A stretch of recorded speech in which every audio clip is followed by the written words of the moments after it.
Movies, the final frontier. Their mission to bring entertainment and imagination to the world's population.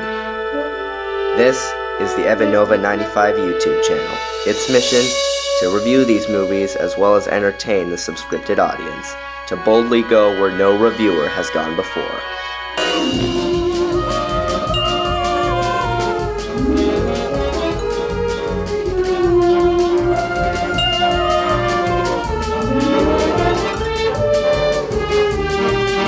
According to myth, the average movie sequel takes place 1 to 2 years after the first movie. Now watch out!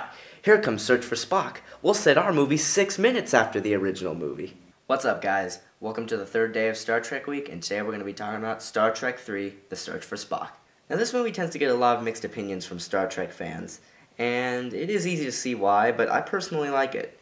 Now, this movie follows up directly after Wrath of Khan, and by directly, I mean directly. The movie even starts with a recap of what happened using previous movie footage. Seriously, like, I know how the average sequel usually takes place a little bit, maybe a few years or a few months ahead, but no, this one takes place right where it left off. It's kind of like it's almost like an episode of the series. I never really made that connection until recently, but it's kind of what it feels like.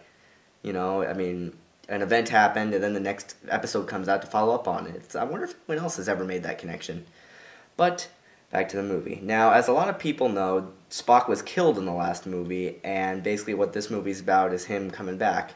And what ends up happening is he left his Katra, or his living spirit, in the body of McCoy, which is pretty funny because, you know, him and McCoy always were at each other's throats, so it is really interesting to see him put his soul into him, make him act crazy.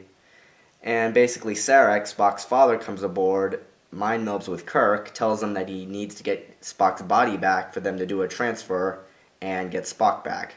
But what ends up happening is his coffin lands on the Genesis planet, which, okay, I know that I might have issues describing this because it's really weird, but the planet is being affected by protoplasm, which causes the planet to age sporadically and causes Spock's soulless body to come alive again and revert to a kid, and then age back. Yeah, and you wonder how this movie gets some mixed opinions. But like I said, there are things about this movie I personally really enjoy.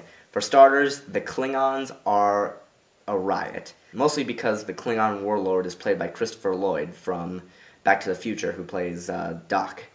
And oh my god, he is great as the Klingon general. He's actually pretty ruthless, but also pretty interesting. He plays it really well, and it is also his first and only Star Trek role, I ever believe. But I guess that shows how so many actors made either their start or cameo appearances in Star Trek.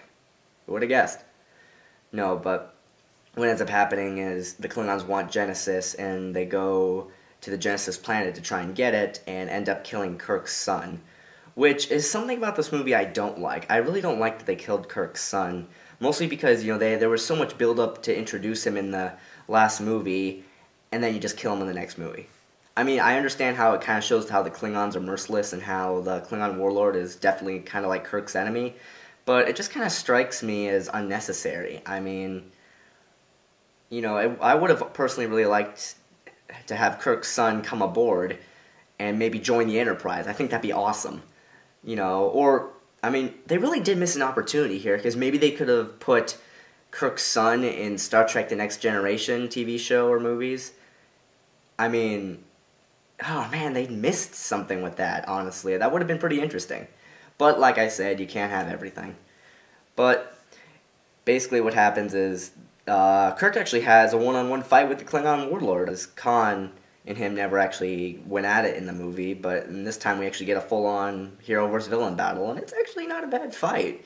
You know, as far as Star Trek fights go, the hand-to-hand stuff's usually been kind of lackluster, but this one's actually pretty good. So basically they get Spock's body back, the transfer happens, and I guess you could all imagine this, he comes alive again. But I do think they should have maybe waited a few movies to do that, because it was so much built up to him dying, and the funeral was handled so well in Wrath of Khan, maybe if they at least waited 1 or 2 movies to bring him back or something like that. I mean, I know that he's probably one of the most recognizable characters and a lot of people love him, but still, you make a big deal out of something, but then you just reverse it. I think they definitely missed something there.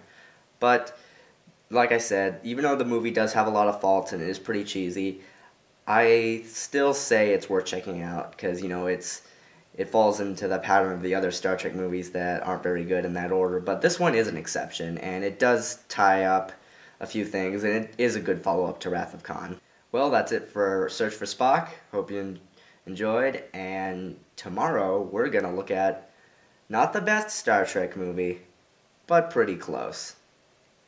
See you later.